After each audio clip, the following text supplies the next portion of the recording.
আসসালামু আলাইকুম। আমার আজকের পর্বে তোমাদের সবাইকে স্বাগতম। আজকে আমি তোমাদের খেসারির ডালের পেঁয়াজু বানিয়ে দেখাবো। তবে কথা না বাড়িয়ে চলো মূল রেসিপিতে চলে যাই।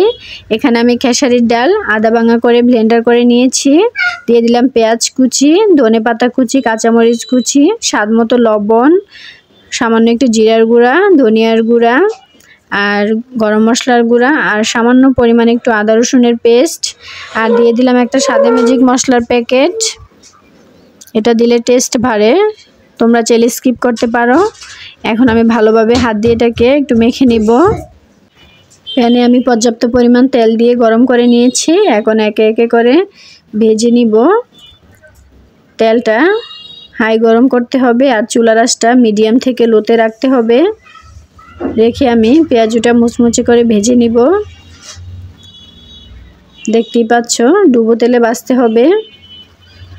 খেসারির ডালের এই পেঁয়াজুটা খেতে অসম্ভব মজার হয়।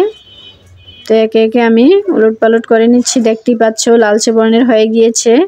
এক পাশ যখন এরকম ব্রাউন কালার হবে তখন আরেক পাশ উল্টে দিবে, তা না হলে ভেঙে যাবে। পেঁয়াজগুলো আমার ভাজা কমপ্লিট হয়ে গিয়েছে।